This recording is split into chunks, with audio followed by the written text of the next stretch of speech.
Story 1. The House Remembers Differently. The couple who sold us the house mentioned, almost as an afterthought, that they had lived there for 32 years. I remember thinking how strange it was that someone could spend 3 decades in a place and then leave so quickly, so completely. They took almost nothing. The furniture remained. The photographs stayed on the walls. Even the half-empty bottles in the liquor cabinet were left behind, as though they had simply stepped out for groceries and never returned. My wife found the arrangement convenient. We were moving from a small apartment, and the idea of inheriting a fully furnished home appealed to her practical nature. I was less certain, though I could not articulate why. Something about the way Mrs. Aldrich had looked at me during the final walk-through. She had paused at the threshold of the master bedroom, her hand resting on the doorframe, and said something I almost missed beneath the realtor's chatter. "It takes time to learn the house," she had said, "but eventually you'll understand what it wants." I assumed she was speaking metaphorically. Old houses have personalities, or so people claim. They creak and settle and develop quirks that their inhabitants learn to accommodate. I grew up in a Victorian with a furnace that moaned like a wounded animal every winter, so I was no stranger to the sounds a home could make. But this house was different. The first thing I noticed was the light, not the quality of it, but the direction. In the mornings, sunlight would stream through the kitchen windows at an angle that seemed somehow inconsistent with the position of the windows themselves. I mentioned this to my wife, and she looked at me the way she does when she thinks I am being ridiculous. "The sun moves," she said. "Shadows change throughout the day." I did not argue, but I began paying closer attention. The hallway on the second floor was 14 steps long. I counted them every morning on my way to the bathroom. 14 steps, always. But one night, roughly 3 weeks after we moved in, I woke to use the toilet and counted 17. I was half asleep, I told myself. Numbers blur in the dark, but I counted again on my way back. 17 steps. In the morning, the hallway was 14 steps again, and my wife was already awake, making coffee, asking if I had slept well. I said yes. I have always been a poor liar, but she did not seem to notice. The photographs on the walls began to bother me. They depicted the Aldrich family at various stages of their lives: birthdays, holidays, a graduation ceremony, normal moments captured in normal ways. But the more I looked at them, the more I became convinced that something was subtly wrong with the faces. Not distorted exactly, just slightly off, like a word you have read 1,000 times that suddenly looks misspelled. I took one of the photographs down, a picture of Mr. Aldrich standing beside a lake. I studied it for nearly an hour, trying to identify what disturbed me. His smile was pleasant. His posture was relaxed. The lake behind him reflected the trees on the opposite shore with perfect clarity. And then I realized what was wrong. The reflection showed trees that were not there. The photograph depicted a clearing, a stretch of bare shoreline. But in the water, there was a forest. I put the photograph back and did not mention it to my wife. The house continued to change in small ways that defied explanation. Doors I was certain I had closed would be open in the morning. Rooms would feel larger or smaller than I remember them being. The staircase leading to the attic developed an extra step, then lost it, then gained 2 more. I began keeping a journal, documenting every inconsistency I could identify, but the act of writing them down made them feel less real, not more. as though by acknowledging them, I was somehow dismissing them. My wife started sleeping later and later. She claimed she was tired from the move, from adjusting to a new space. But I noticed that she had begun speaking to the house, not to me about the house, to the house itself.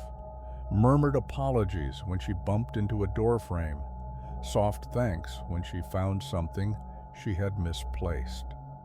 Once I heard her whispering to the kitchen ceiling, though she stopped when she realized I was watching. "It's an old habit," she said. I talked to myself sometimes. But she had never done that before, not in the 5 years we had been together, not once. I called Mrs. Aldrich 3 months after we moved in. I found her number in a stack of papers the realtor had left behind. She answered on the first ring, as though she had been waiting. "You've started counting," she said before I could speak. "The steps, the windows, the angles that don't make sense." I asked her what was happening, what the house was. "I told you," she said, it takes time to learn, but eventually you understand what it wants." The line went dead. I tried calling back, but the number had been disconnected. That night, I counted the steps in the hallway again, 23. I counted the photographs on the walls. There were more than I remembered, and the faces in them were no longer strangers. They were us. My wife and I, at ages we had not yet reached, in places we had never been. And in every photograph we were smiling, our eyes fixed on something just beyond the frame, something I could not see, but could almost feel watching back. Story 2. The Appointment. The letter arrived on a Tuesday, which was strange because I had not received mail on a Tuesday in nearly a year. The postal service in our area had been reduced to 3 days a week, budget cuts, they said, and Tuesday was not one of them.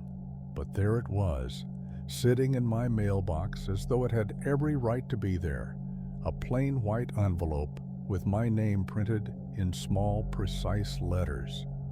There was no return address, no postage stamp, just my name, and the words "appointment confirmation" stamped in red beneath it.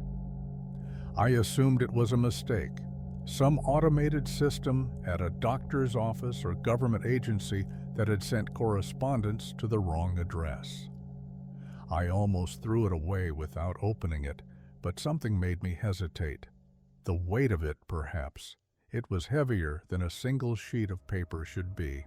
Inside I found a card, thick stock, cream-colored, with embossed text that read, "Your appointment has been scheduled for March 14th at 3:47 p.m. Please arrive promptly. Do not attempt to reschedule." That was all. No indication of what the appointment was for, no address or location, no contact information, just the date, the time, and the instruction not to reschedule. I checked my calendar. March 14th was 3 weeks away. I had nothing planned. I told myself it was junk mail, an elaborate marketing ploy for some service I did not need. But over the following days, I found myself thinking about it constantly. The specific time, 3:47 p.m., felt deliberate. Not a rounded hour or half hour, but a precise minute, as though calculated to mean something I did not understand. A week before the date, I began noticing small changes in my routine. My morning coffee tasted different, though I had not changed brands. The route I took to work felt longer, as though the streets had subtly rearranged themselves overnight. Conversations with colleagues seemed to follow scripts I had somehow forgotten I knew, their responses perfectly predictable before they spoke. I mentioned the letter to a friend, hoping he would laugh and tell me I was being paranoid. Instead, he went very quiet. "What did you say the date was?" he asked. March 14th. He was silent for a long moment. Then he said, "I got one too. Same date, different time." We compared notes.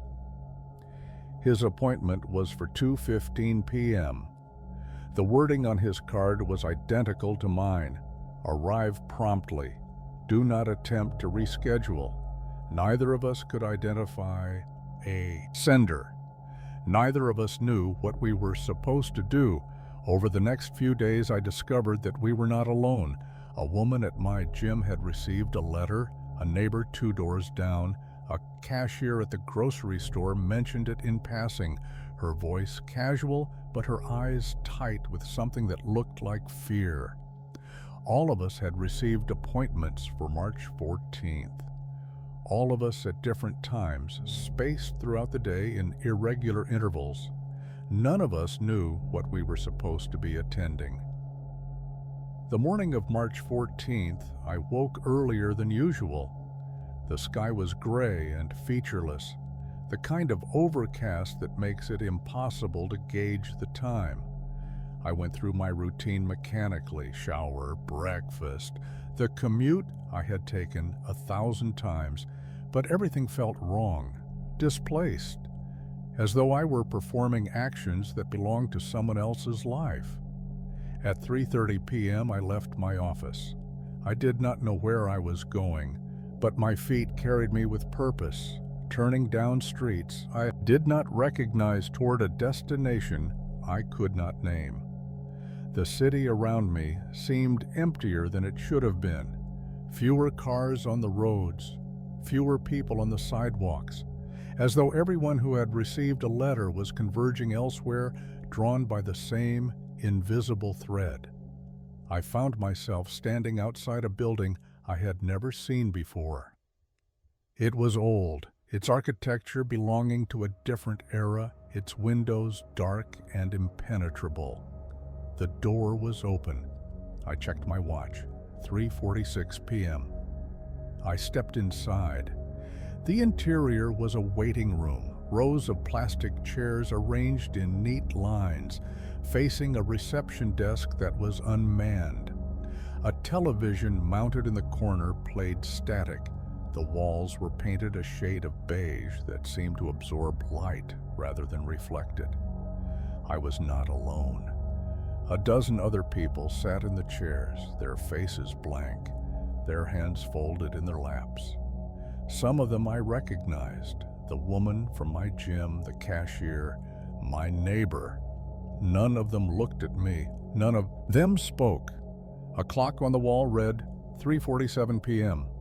A door I had not noticed opened, and a voice called my name. I do not remember walking toward it. I do not remember what was on the other side. But I remember sitting back down afterward, my hands folded in my lap, my eyes fixed on the static-filled screen, waiting for the next name to be called. The appointments continued all afternoon. One by one, people rose and walked through the door and returned with the same empty expression I knew I was wearing. Outside, the gray sky did not change. The clock on the wall did not move past 3:47 p.m. I am still sitting here. I have been sitting here for what feels like days, though I know that cannot be true. The television still plays static. The door still opens at irregular intervals. And somewhere in the part of my mind I can no longer fully access, I understand that the appointment was not something I attended. It was something I became. Story 3. The Collection. My grandmother kept jars in her basement, dozens of them, arranged on wooden shelves that lined the walls from floor to ceiling. As a child, I assumed they contained preserves, pickles, jams, the kinds of things grandmothers were supposed to make. She never corrected this assumption, and I never asked questions, because asking questions in her house was discouraged in ways I understood instinctively but could not articulate. When she died, the house passed to my mother, and my mother asked me to help clean it out. She was too old to manage the stairs herself, and my father had been dead for 15 years, and there was no one else. I agreed without enthusiasm. I had not visited that house since I was 12, and the memories it held were not pleasant ones. The basement was exactly as I remembered it: dark, damp, smelling of mold and something older that I could not identify. The shelves still lined the walls, and the jars still sat upon them, their contents obscured by decades of dust. I started on the far end, working methodically, carrying jars up the stairs to the kitchen where the light was better. The first few were indeed preserves: peaches suspended in syrup, tomatoes reduced to paste, something green and unidentifiable that had long since turned to liquid. I threw them away without sentiment, but as I moved deeper into the collection, the contents changed. The seventh jar I examined contained teeth. Not animal teeth, human teeth, adult molars and incisors and canines, dozens of them resting at the bottom of cloudy liquid. I almost dropped it. My hands were shaking as I set it on the counter, and I stood there for several minutes trying to convince myself that there was an innocent explanation. Grandmother had been strange. Everyone knew that. Perhaps she had saved her own teeth as they fell out. Perhaps she had worked as a dentist's assistant, though I had never heard of such a job. The explanations felt hollow, even as I constructed them. I went back to the basement. The next jar contained hair, long strands of it, different colors, wound together in a dense mass that pressed against the glass.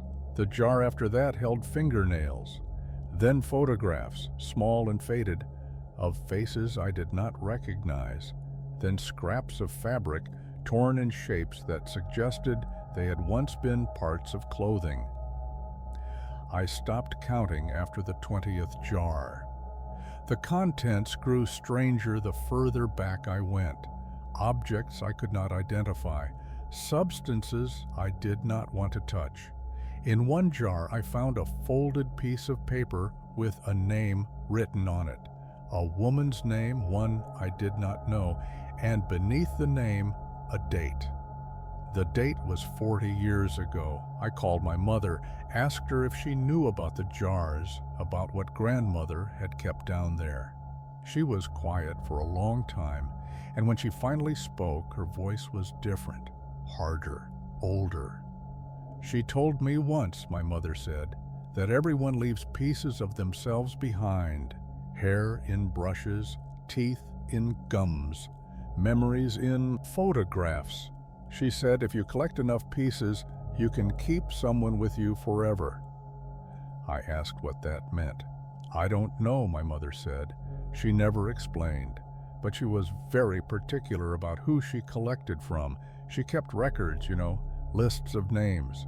I found them when I was your age, hidden in her dresser. I burned them. I thought about the name on the folded paper. I thought about the woman it belonged to, whoever she was. I thought about what it meant to be collected. That night, I dreamed of my grandmother. She was standing in her basement, surrounded by empty jars, and she was smiling at me the way she used to smile when I was a child, a smile that contained no warmth, only patience. "You found my collection," she said in the dream. "I wondered when you would." I woke at 3 a.m. with the taste of dust in my mouth. When I checked my brush, I found several strands of hair missing.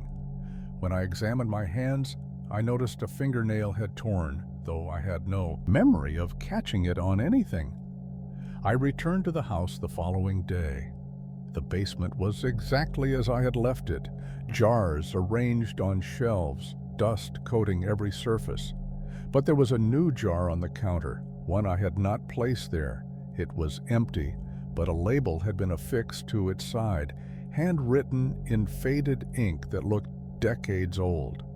The label bore my name. I packed quickly, loaded my car with anything valuable, anything my mother might want to keep.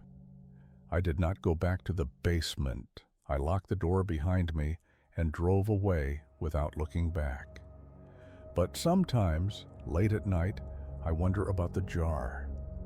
I wonder if it is still empty, or if pieces of me have begun to appear inside it.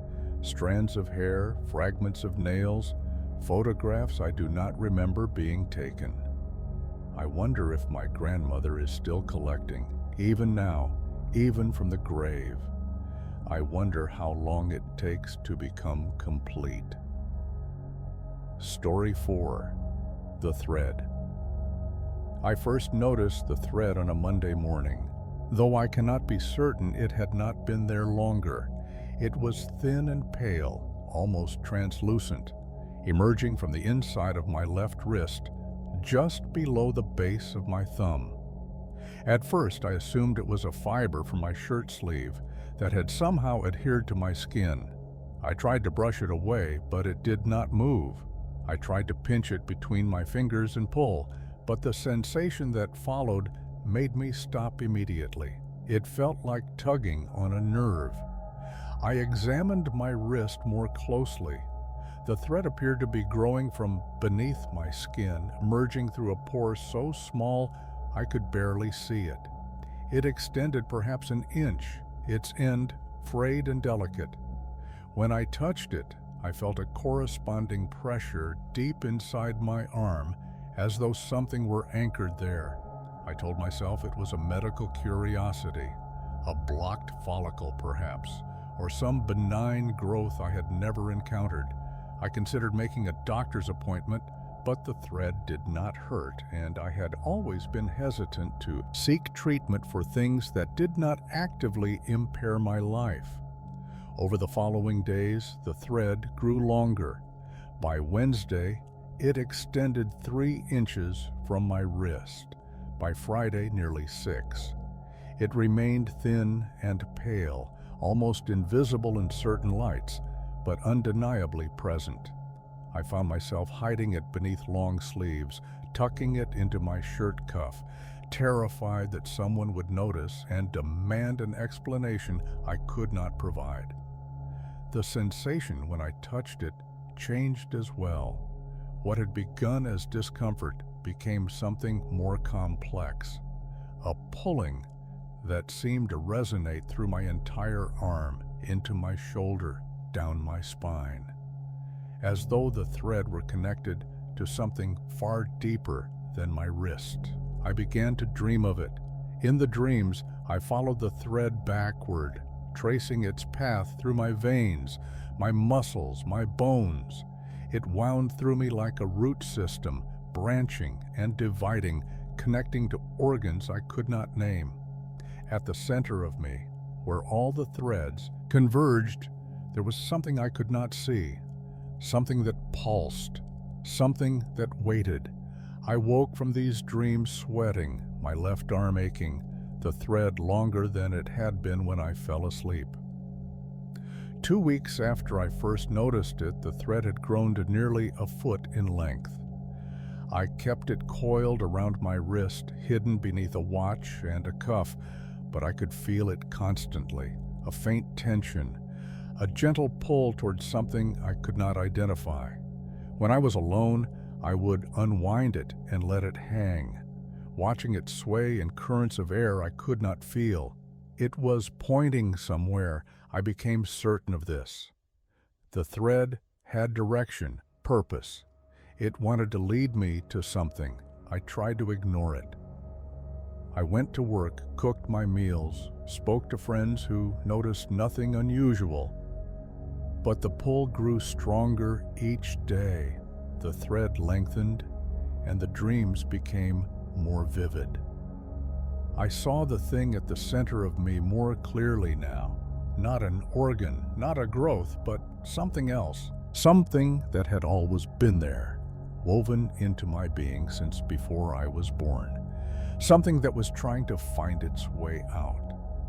One night, I could no longer resist. I followed the thread. It led me through my apartment, out the door, down the street. The night was cold and empty, the street lights casting pale circles on the pavement.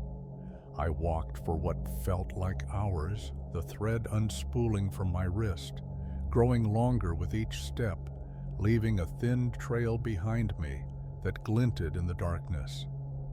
I found myself at the edge of the city, standing before a field I had never seen before.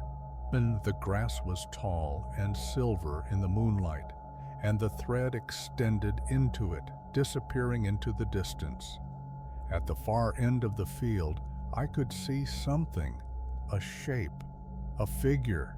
It was waiting for me. I did not approach. I stood there, trembling, the thread pulling gently at my wrist, and I understood that if I walked into that field, I would discover what I was connected to.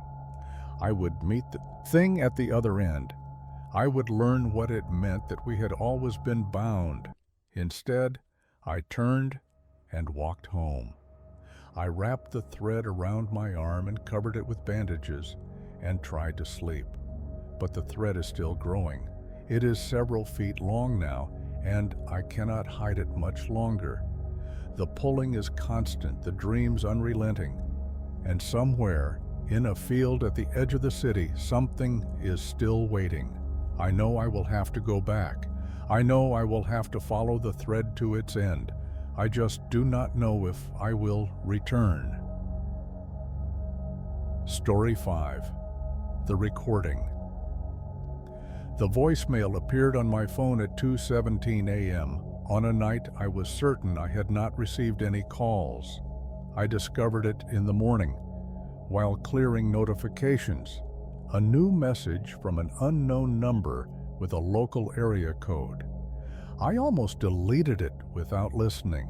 I receive spam calls constantly, and the idea of wasting time on another insurance scam held no appeal. But something made me hesitate. The timestamp, perhaps, or the fact that I had been awake until nearly 2 a.m. that night and had heard no ringing. The recording was 47 seconds long. The first 15 seconds were silence. Not the silence of an empty line, but a heavier silence, the kind that contains presence. I could hear breathing, soft, regular, rhythmic, and beneath it, a faint hum that might have been electrical interference or might have been something else entirely. Then a voice spoke.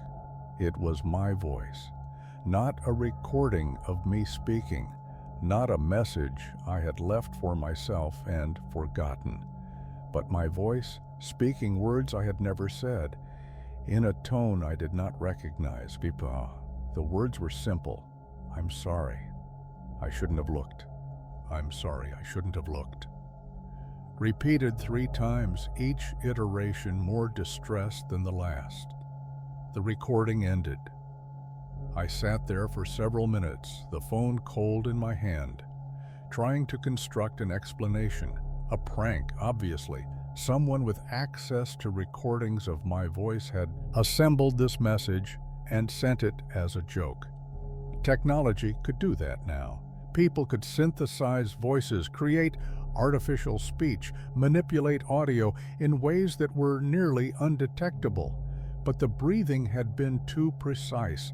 The hum had been too familiar. I recognized it now as the hum my refrigerator makes at night, barely audible except in perfect silence.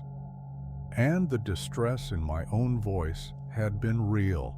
I could feel it in my chest when I listened, a resonance of emotion I had not experienced but somehow recognized. I deleted the voicemail. I blocked the number. I tried to forget about it.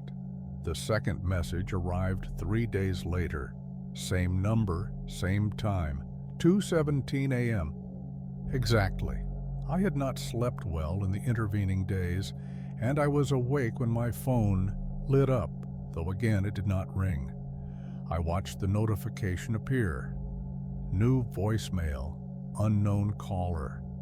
I should not have listened. I knew even then that listening would change something, would invite something into my life that I could not control. But I could not help myself. This recording was longer, 2 minutes and 13 seconds of silence and breathing and that low, persistent hum. And then my voice again, this time speaking different words. It's in the photographs. Don't look at the photographs. It's in the photographs. Don't look at the photographs. I thought of the photographs on my walls, the photographs on my phone, the photographs on my computer, accumulated over years of digital existence. What was I not supposed to look at? What was in them? I did not sleep that night. Instead, I scrolled through thousands of images, searching for something I could not identify. My own face stared back at me from vacations and gatherings and ordinary moments, and in every photograph, I looked the same, normal, unremarkable. But the longer I looked, the more I became convinced that something was wrong with my expression in certain images. A tension around my eyes, a tightness in my smile, as though I had seen something just before the picture was taken that I could not allow myself to remember. The messages continued. Every third day, always at 2:17 a.m., always from the same blocked number. My voice warned me about things I did not understand. My voice apologized for transgressions I could not recall. My voice described events that had not happened yet, but felt inevitable, spoken with the weary certainty of someone who had lived through them before. I tried changing my number. The messages found me. I tried destroying my phone. New voicemails appeared on my landline, then on my work phone, then on the phones of friends who had never given out their numbers. My voice, always my voice, growing more desperate with each recording. The final message arrived last night. It was shorter than the others, only 12 seconds, but the words have not left me since. It's too late now, my voice said. I looked. I found it. And now I understand why I kept warning myself. Some things once seen cannot be unseen. Some things once known become you. There was a pause. Then, barely audible beneath the hum, "Don't pick up when I call. My phone is ringing now." It is 2:17 a.m. and the number on the screen is not unknown this time. It is my own number. I am reaching for it. I do not want to answer, but my hand is moving anyway. As though it belongs to someone else. As though I have already made this choice 1,000 times before and will make it 1,000 times again. The phone is cold against my ear. On the other end, I hear breathing. I hear the hum of my refrigerator. I hear my own voice. And it is saying words I am already beginning to forget. But I will remember them soon. I always remember them eventually. Story 6. The Passenger. I have been driving for 3 days now, and the passenger in my back seat has not moved. I did not notice her at first. I left Chicago early on a Tuesday morning, heading west toward a conference in Denver, and the first several hours passed without incident. The highway stretched flat and gray before me. The radio played songs I half remembered from other drives, and the landscape blurred into the pleasant monotony of long-distance travel. It was somewhere in Iowa that I first caught a glimpse of her in my rearview mirror. She was sitting in the center of the back seat, her hands folded in her lap, her face turned toward the window. I had not heard anyone enter the car. I had not stopped for passengers. The doors had been locked since I left the city. I pulled over immediately, my heart hammering, already reaching for my phone to call the police. But when I turned around to confront her, the back seat was empty. Just the duffel bag I had packed for the trip and the jacket I had thrown back there, when the heater became too warm. I sat there for 10 minutes, breathing slowly, convincing myself I had imagined it. Exhaustion, perhaps, the hypnotic effect of hours of driving. The mind plays tricks when it has nothing to occupy itself except white lines and passing mile markers. I continued driving. She appeared again an hour later. Same position, same posture, same face turned away as though watching something I could not see. I did not pull over this time. I watched her in the mirror for nearly a minute, waiting for her to move, to speak, to do something that would confirm either her reality or my delusion. She did nothing. She simply sat there, her reflection clear and solid, her presence undeniable. I spoke to her, asked who she was, how she had gotten into my car, what she wanted. She did not respond. She did not even seem to hear me. But when I turned to look at her directly, she was gone again, the back seat empty except for my belongings. This pattern continued throughout the day. She would appear in the mirror, remain visible for minutes or hours, and vanish the moment I tried to look at her directly. By evening, I had grown almost accustomed to her presence, though I could not shake the feeling that she was growing closer. In the morning, she had been pressed against the far side of the back seat. By afternoon, she had shifted toward the center. By nightfall, she was sitting directly behind me, her face still turned away, but her presence unmistakable. I stopped at a motel outside Omaha. I did not sleep. I sat on the bed with all the lights on, watching the window, waiting for something I could not name. When dawn came, I returned to my car. She was already there. The second day was worse. She appeared more frequently, stayed visible longer, sat closer to the driver's seat. I could see details now that I had not noticed before, the texture of her clothing, the shape of her hands, the way her hair fell across her shoulders. She was young, perhaps my age, and there was something familiar about her that I could not place. A half-remembered face from a photograph I had seen once and forgotten. I tried calling friends, tried explaining what was happening, but the words would not come. How do you describe a passenger who is not there? How do you ask for help with something that vanishes the moment you confront it? By the third day, she was sitting in the front seat beside me. I could see her clearly now in my peripheral vision, the pale curve of her cheek, the slight movement of her chest as she breathed, the way her eyes remained fixed on something beyond the windshield that I could not see. I spoke to her again. I begged her to tell me what she wanted, why she was here, what I had done to summon her.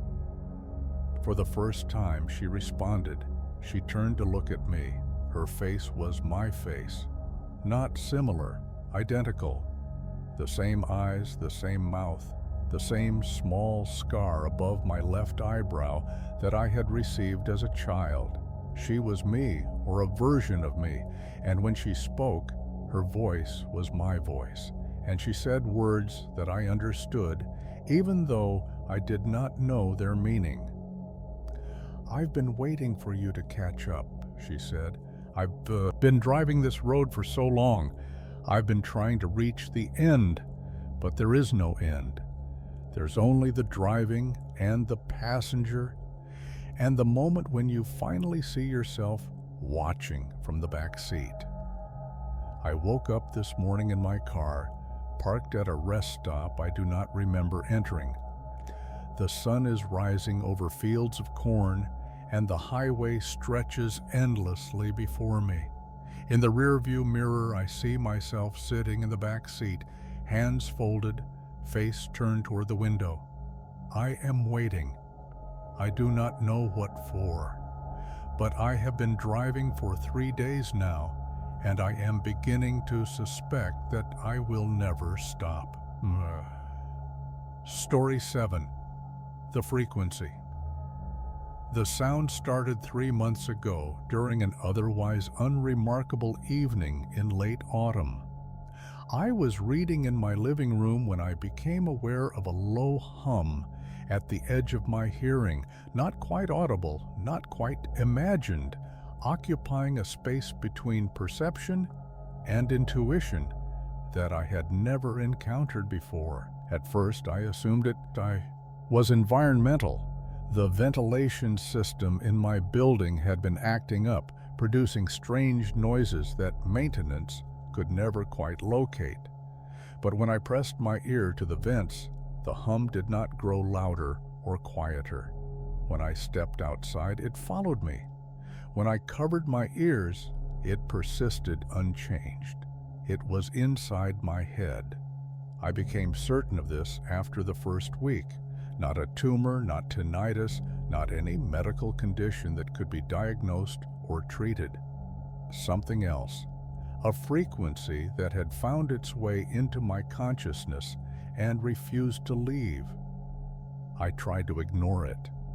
The human mind is remarkably adaptable, and I convinced myself that I could learn to live with a sound the way one learns to live with chronic pain or persistent anxiety.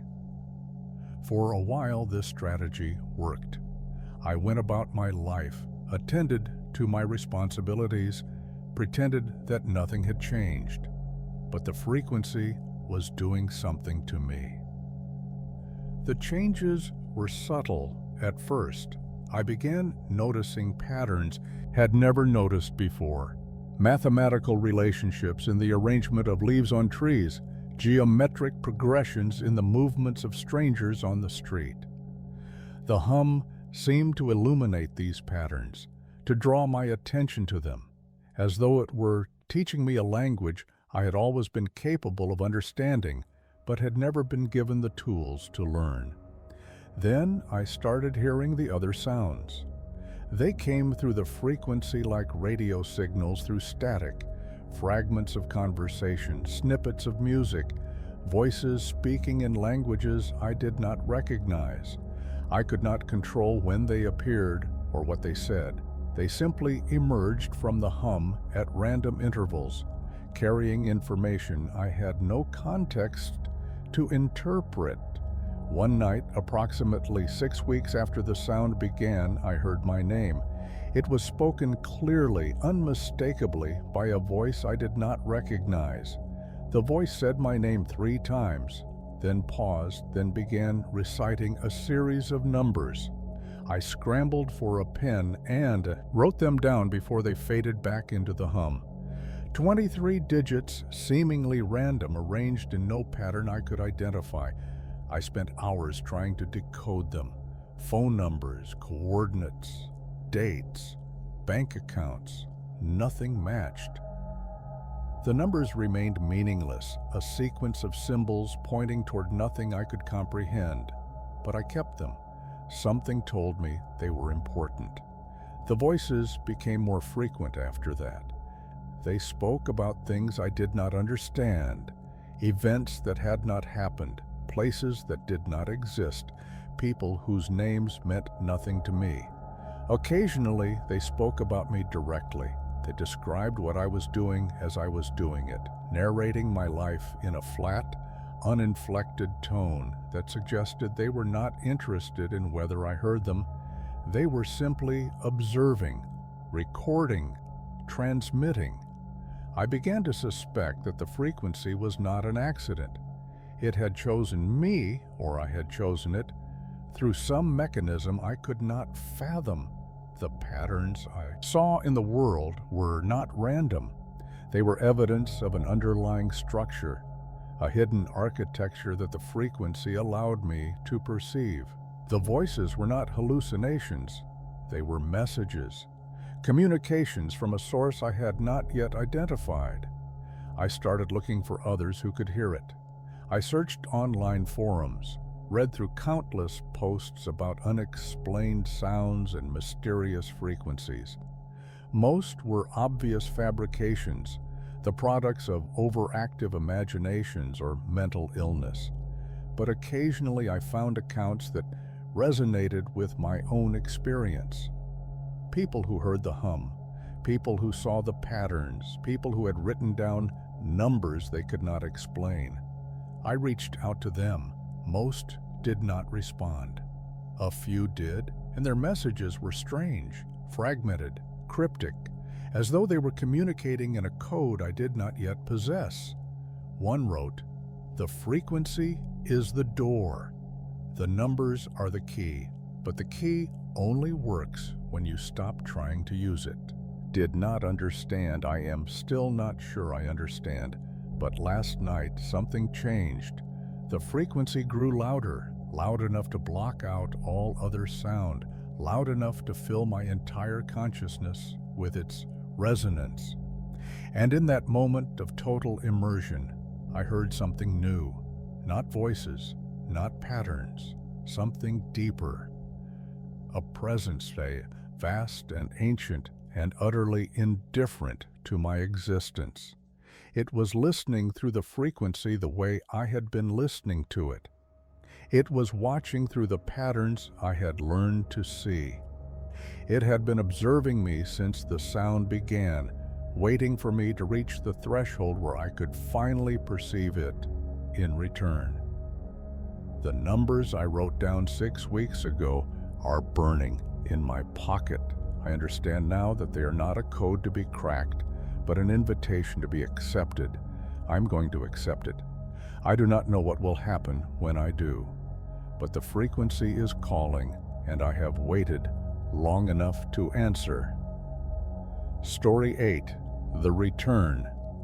I have been home for 6 days now, and nothing is quite the same. The trip was supposed to be routine, a week at my parents' house for the holidays, the same visit I have made every year since leaving for college 15 years ago. The same route, the same rest stops, the same bedroom I grew up in with its faded posters and childhood furniture. Everything familiar, everything predictable, everything exactly as I remembered. But when I arrived, something was different. My parents greeted me at the door with the same warmth they always had, the same embraces, the same questions about my drive and my job and my life in the city. The house smelled the same, coffee and pine and something baking in the oven. The decorations were the same, the artificial tree we had used since I was 12, the stockings hung from the mantel, the wreath my grandmother had made decades before I was born. Everything was exactly as it should have been, and yet, I noticed it first in the photographs on the wall. They were the same photographs I had grown up with. Me as a baby, me at various graduations, family portraits from vacations long past. But the arrangement was wrong, subtly, almost imperceptibly, but wrong. The portrait of my grandmother that had always hung above the fireplace was now in the hallway. The photo of my first day of kindergarten had moved from the stairwell to the kitchen. I mentioned this to my mother. She looked at me strangely and said the photos had always been this way. She could not understand what I was talking about. The wrongness accumulated over the following days. The placement of furniture in the living room, the color of the tiles in the bathroom, the view from my bedroom window, which now showed a neighbor's house I did not recognize, a structure that had apparently been there for decades, even though I had no memory of it existing. I searched my childhood room for evidence that I was not losing my mind. Everything seemed authentic, the books I had read, the toys I had played with, the marks on the door frame where my father had measured my height each birthday. But when I looked at the heights, the numbers did not match my memory. I was 3 inches shorter at age 10 than I remembered being. The handwriting was different. I confronted my parents, asked them if anything had changed, if anything unusual had happened while I was away.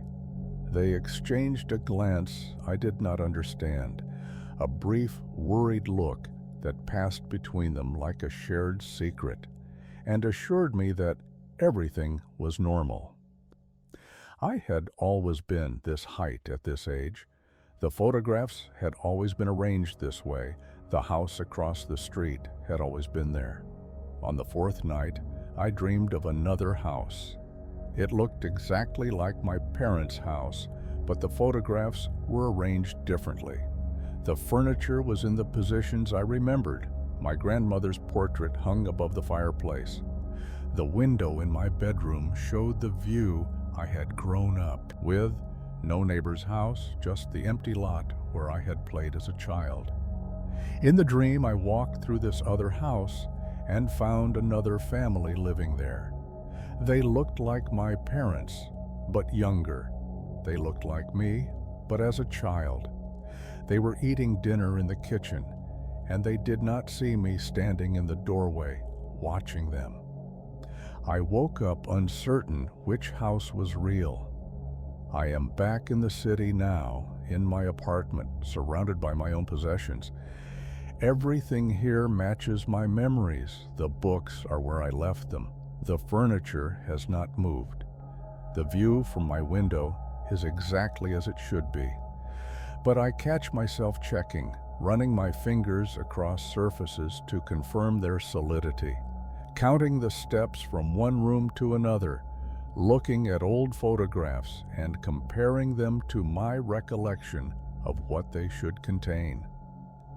And sometimes, late at night, I wonder if this apartment is the right one, if this city is the one I left. If the person who drove home for the holidays 6 days ago is the same person who returned. Because I remember things now that I am not sure I experienced. Fragments of a childhood in that other house with those other photographs, with a family that looks like mine but is not quite the same. Memories that feel as real as my own but do not fit into the timeline of my life. I think I may have gone home to the wrong place. I think I may have returned from somewhere I was never supposed to find, and I think somewhere in a house I can no longer reach, another version of me is wondering the same thing.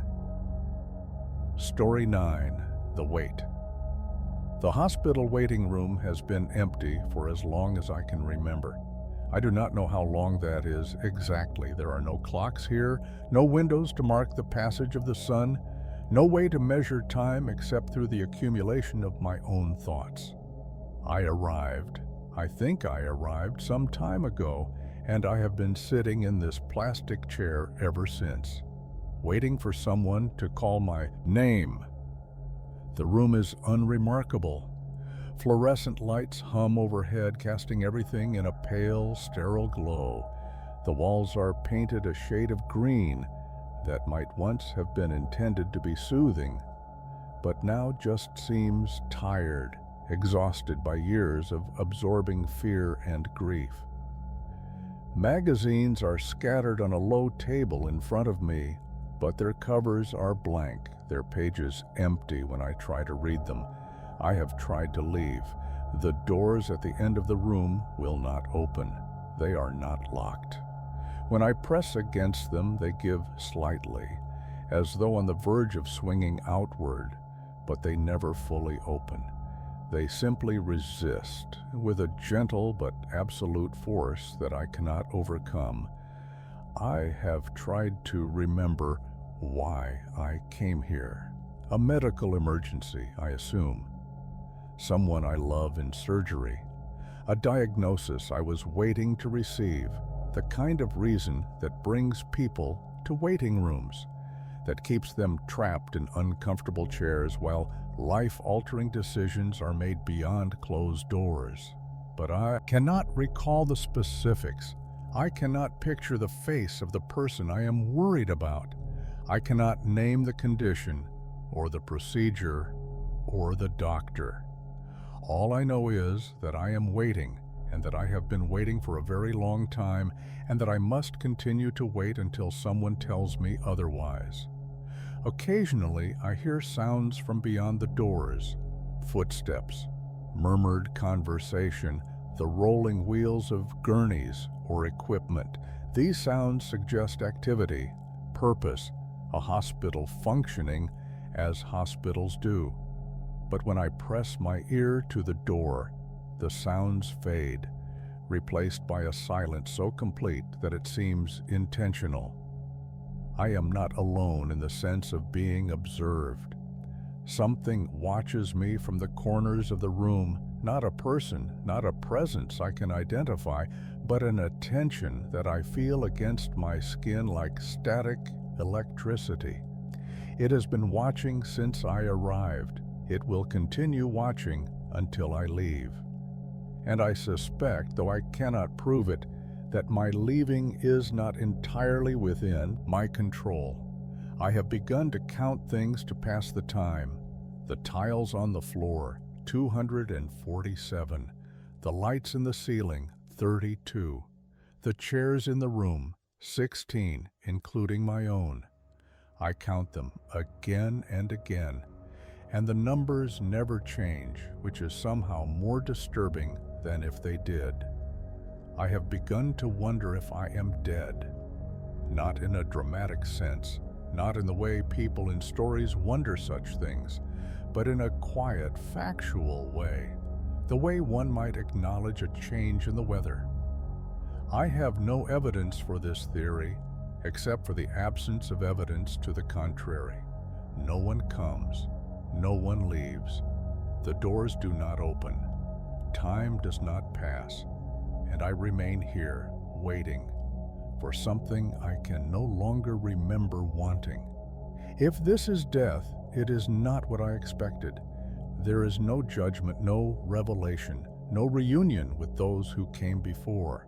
There is only the waiting room, the plastic chairs, the humming lights. There is only the attention from the corners, the silence from beyond the doors, the endless accumulation of moments that do not lead anywhere. But perhaps that is the point.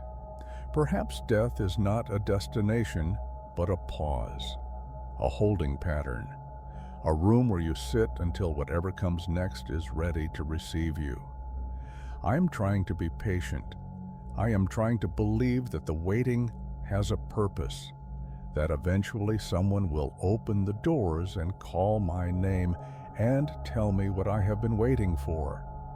But the waiting room has been empty for as long as I can remember. And I am beginning to think that it will be empty forever. Story Chapter 10, The Mirror Ritual. I need to tell you about the mirrors before I forget. I have been forgetting things lately, small things at first. Where I put my keys, what I ate for breakfast, the names of acquaintances I have known for years. But the forgetting has accelerated, spreading through my memories like water through paper, dissolving the edges of everything I thought I knew about myself. The mirrors are the only thing I remember clearly. It began 6 months ago when I moved into an apartment with an unusual feature: mirrors everywhere. The bathroom, obviously, but also the bedroom, the living room, the hallway, full-length mirrors, decorative mirrors, mirrors set into furniture and built into walls. The previous tenant had been obsessed with them, according to the landlord. An artist, perhaps, or someone with peculiar tastes. I did not think to ask more questions. I needed a place to live, and the rent was affordable, and I had grown tired of looking. At first, I did not notice anything strange. I caught my reflection as one does, passing glances while brushing my teeth, brief checks before leaving for work. The mirrors showed what mirrors show: myself, the room behind me, the world in reverse. But after a few weeks, I began to notice discrepancies.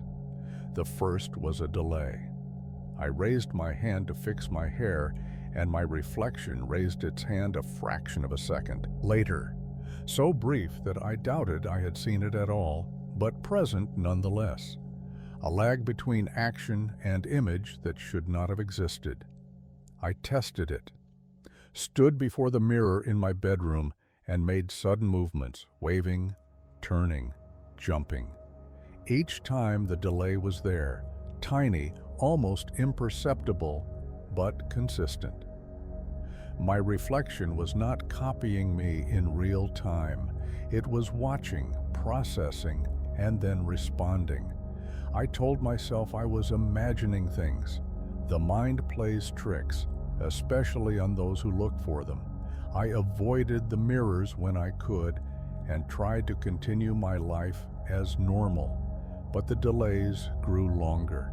By the second month, my reflection was a full second behind me. By the third month, several seconds.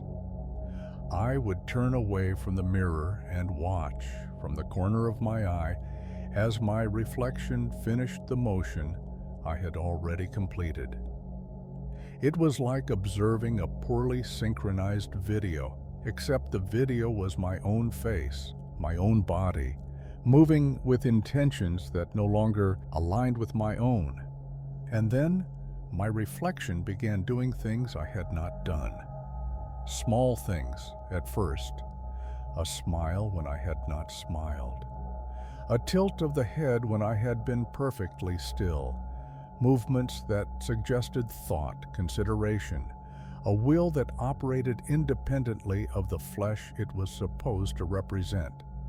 I covered the mirrors, all of them, sheets, towels, anything I could find. For a few days, the apartment felt safer, though the shape of the mirrors beneath their coverings remained visible, bulging against the fabric like bodies beneath shrouds. But I could not keep them covered forever. I needed to see myself to function, to shave, to dress, to verify that I still existed in the form I remembered. And so I uncovered one, just one, the small mirror above the bathroom sink. What I saw made me understand. My reflection was waiting for me, standing still, facing the glass, while I stood still facing it, but its expression was different from mine. Its eyes held knowledge that my eyes did not possess. And when it opened its mouth, words formed on its lips, words I could not hear through the glass, but could somehow understand. "I've been learning you," it said. "All these months I've been watching, studying, memorizing. The delays you noticed were me practicing, getting the movements right, preparing for the moment when I would be ready." I asked what it was ready for. "To trade places," it said. "It's easier than you think. You just have to forget yourself long enough for me to remember you instead. And you've been forgetting so much lately, haven't you? Losing pieces of yourself day by day, memory by memory, making room." I tried to look away. I tried to leave the bathroom, to run, to escape, but I could not move. My body would not obey me.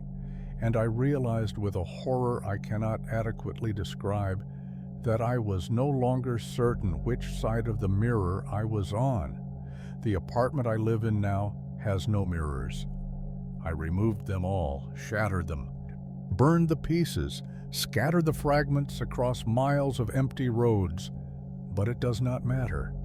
I see my reflection everywhere now, in windows, in screens, in the still surface of water, in the eyes of everyone I meet. It is watching me always, wearing my face, waiting for the moment I forget enough of myself that it can finally step through. I do not know how much longer I have. The forgetting is almost complete. My name feels unfamiliar when I say it. My face in photographs looks like someone I once knew but can no longer place. Soon there will be nothing left of me to remember. And when that happens, I will finally understand what has been waiting on the other side of every mirror I have ever looked into. It will be me. It has always been me, just not the me who is writing this, not anymore.